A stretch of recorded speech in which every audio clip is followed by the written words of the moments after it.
Hai anak-anak, selamat datang di channel Ayuk Belajar. Kali ini kita akan belajar tentang mata pelajaran IPA kelas 6, bab 4, Indonesia dan Masyarakat Dunia. Topik A, tentang hubungan antar negara. Anak-anak, coba kalian bayangkan, ada dua desa bernama Desa Sumbersari dan Desa Makmur Jaya. Sejak zaman dahulu, Desa Sumbersari terkenal sebagai penghasil beras. Sementara Desa Makmur Jaya terkenal karena produksi pakaiannya. Menurut kalian, apakah penduduk kedua desa tersebut bisa hidup hanya dengan beras atau pakaian saja? Lalu, apa yang harus dilakukan? Betul sekali. Desa Sumbersari dan Desa Makmur Jaya harus memenuhi kebutuhan satu sama lain dengan cara melakukan pertukaran barang atau perdagangan.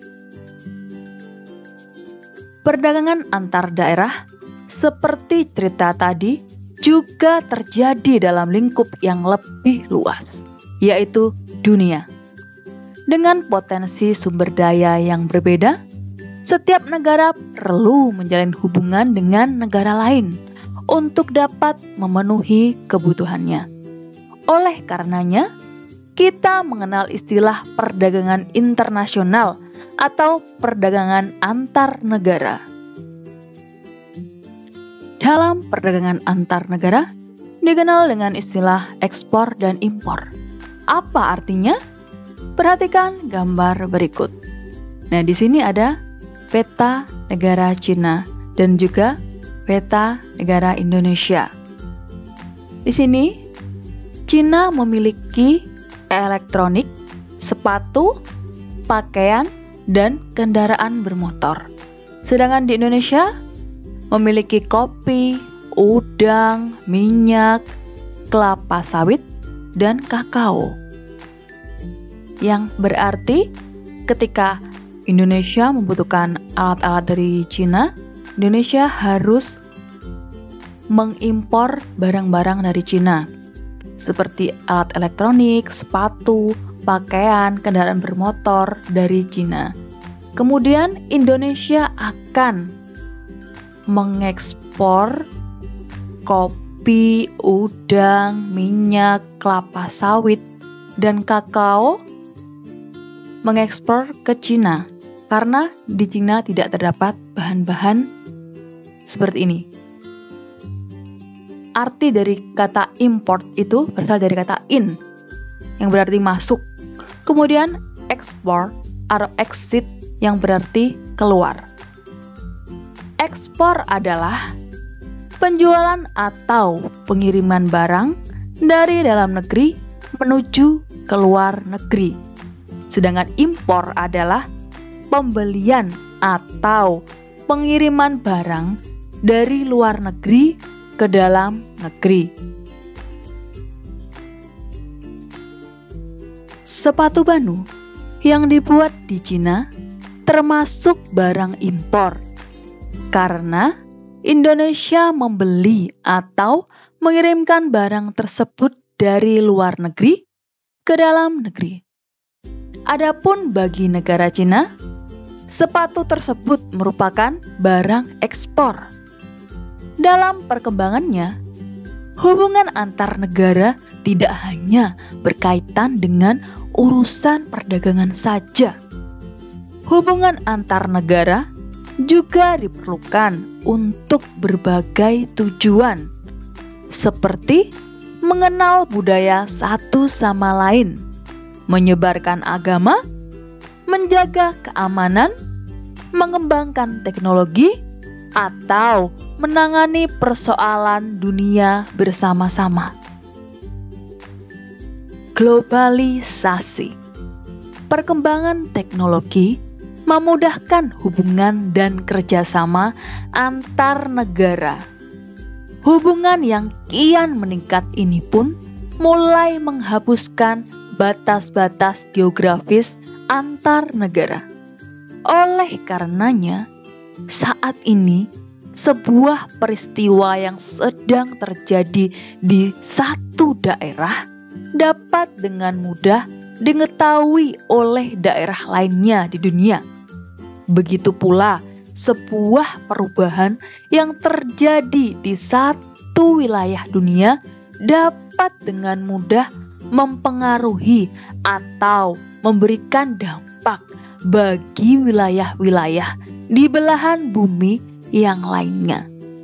Proses perkembangan yang mencakup seluruh dunia ini kemudian disebut dengan globalisasi. Globalisasi tidak terjadi dengan sendirinya loh. Ada beberapa faktor yang mempengaruhinya.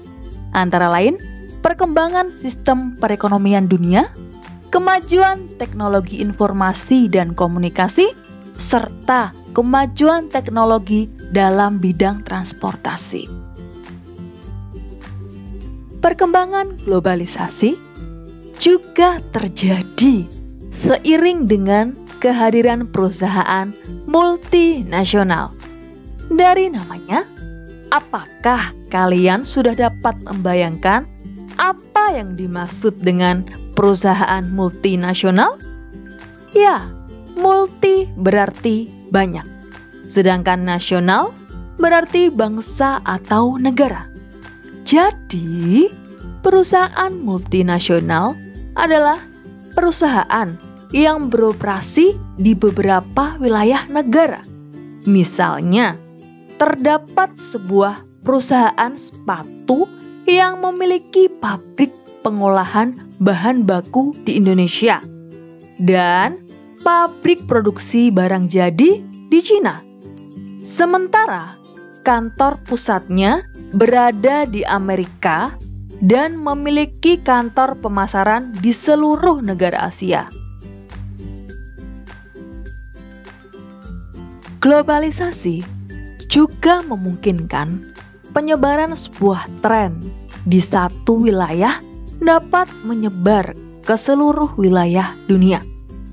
Maraknya penggemar klub sepak bola Eropa serta film dan musik Korea merupakan contoh dari fenomena globalisasi tersebut.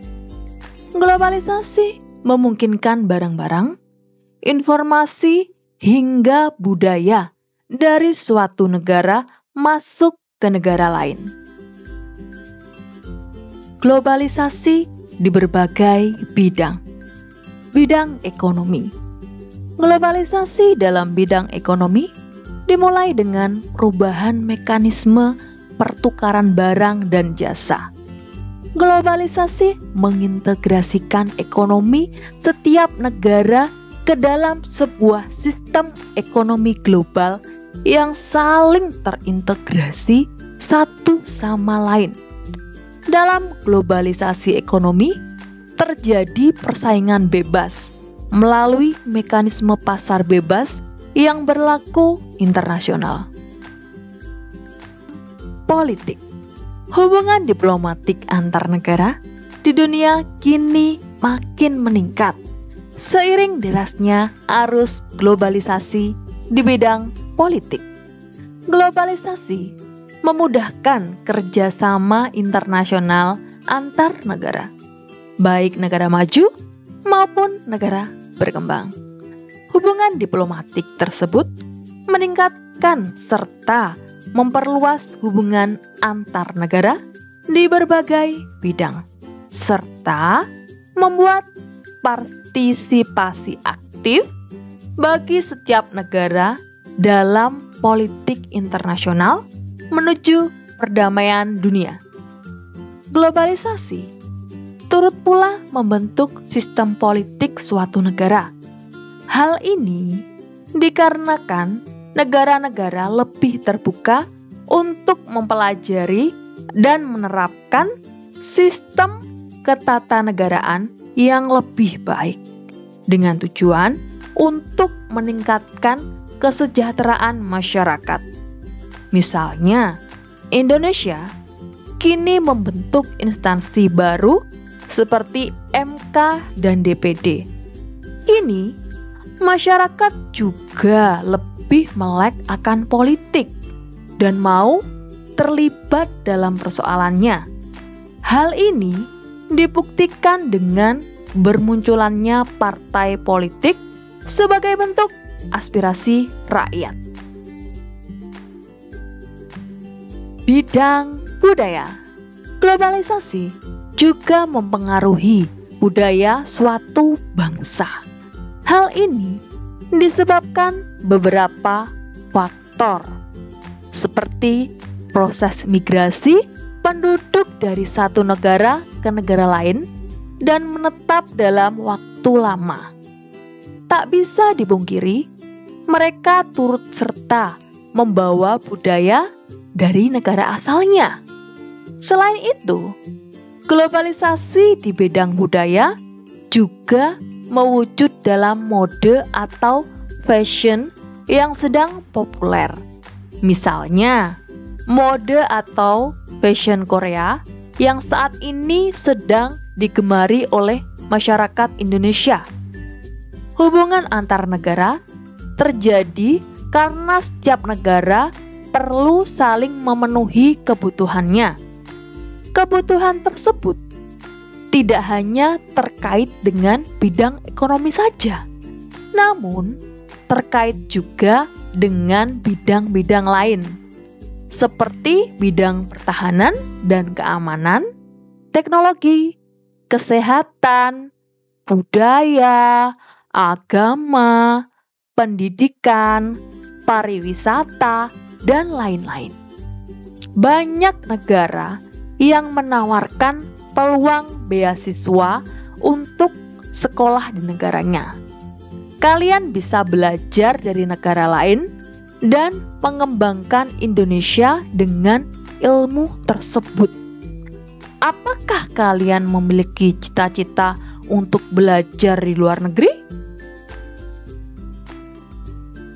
Demikian anak-anak, pembelajaran kita hari ini.